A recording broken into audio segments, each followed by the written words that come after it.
मध्य प्रदेश की मोहन सरकार इस समय किसानों के हित के लिए कमाल का काम कर रही है। किसान हितैषी योजनाएं निकालकर किसानों के चेहरों पर मुस्कान लाने का काम भी कर रही है। आज मध्य प्रदेश के किसानों के चेहरों पर मुस्कान लाने के लिए मुख्यमंत्री डॉक्टर मोहन यादव ने भावांतर योजना के तहत एक ऐतिहासिक काम किया है।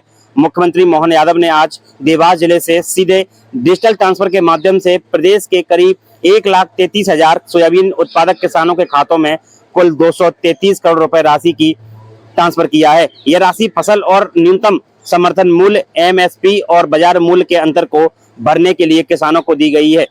सीएम ने एक सिंगल क्लिक के साथ इस राशि का ट्रांसफर किया है। इस योजना से किसानों की प्रति औसत आय 17,500 से 20,500 तक की सहायता मिलेगी, जो उनके आर्थिक बोझ को काफी कम करने का प्रयास है। यह वितरण केवल भावांतर योजना की सफलता का प्रतीक है, बल्कि मोहन सरकार की किसान केंद्रित नीतियों का जीवंत उदाहरण भी है।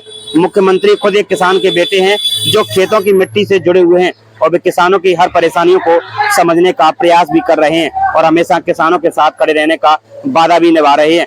किसान हमारा अन्नदाता है और हमारी योजनाएं किसानों के साथ है। इसी लक्ष्य के साथ आज मुख्यमंत्री डॉक्टर मोहन यादव किसानों की चिंता में लगे हुए हैं। भावांतर योजना किसानों को मंडी में कम मूल्य पर मिलने वाले एमएसपी और वास्तविक मूल्य के अंतर को भरपाई कर रही है। इस वर्ष सोयाबीन फसल के लिए यह राशि विशेष रूप से महत्वपूर्ण है, क्योंकि वैश्विक बाजार में दामों में गिरावट के बावजूद किसानों को नुकसान डॉक्टर मोहन यादव नहीं होने दे रहे हैं। सरकार की इस पहल से न केवल किसानों का आत्मविश्वास बढ़ा है, बल्कि ग्रामीण अर्थव्यवस्था को मजबूती मिल रही है। यानी कि डॉक्टर मोहन यादव लगातार किसानों की चिंता कर रहे हैं और किसानों के हित में लगातार काम कर एक किसान के बेटे के रूप में अपना वादा भी निभा रहे हैं। भगवान कृष्ण की वो पवित्र गीता, जिसके माध्यम से सभी प्रकार की जीवन की महत्वपूर्ण शिक्षाएं जिससे मिलती है, और जगह जगह नगर पालिका, नगर परिषद, एक एक स्थान पर हम गीता भवन भी खोलने वाले हैं और आदर्श गांव, एक ब्लॉक में वृंदावन गांव भी बनाने वाले हैं। अरे हमारे अपने भगवान राम और कृष्ण की धरती हजारों साल से जिनसे प्रेरणा मिलती है, हमारे जीवन में हमारे सनातन संस्कृति का जो आशीर्वाद है, इसी से तो संस्कृति चलती है, यही तो आनंद है। इसीलिए इस भाव को लगातार बनाते बनाते हम जीवन के सब क्षेत्रों में आगे बढ़ रहे हैं। मैं परसू का उदाहरण देना चाहूंगा। परसू उद्योग के लिए मध्य प्रदेश सरकार को सबसे बड़े 4 पुरस्कार मिले। जोरदार अभिनंदन करें उद्योग और रोजगार के लिए भी, जिनके माध्यम से गरीबों के लिए, युवाओं के लिए लगातार उद्योग धंधे बढ़ाते बढ़ाते हमारी सरकार आगे बढ़ रही है।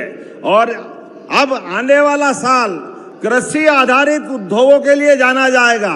कृषि उत्पाद बढ़ाएंगे, दूध उत्पादन बढ़ाएंगे, फल, साग, सब्जी, सभी प्रकार से जिस प्रकार से मध्य प्रदेश आगे बढ़ सकता है, सारी चीजों को लेके चलने वाले हैं। अभी तो हमने अपने 11 जिलों के अंदर कोदो कुटकी भी अपने इधर नहीं होती है, लेकिन हमारे बहुत सारे जिले मंडला, बालाघाट, डिंडोरी, जबलपुर, कटनी, सिहोरा, ये पूरे 11 जिलों के अंदर कोदो कुटकी होती है।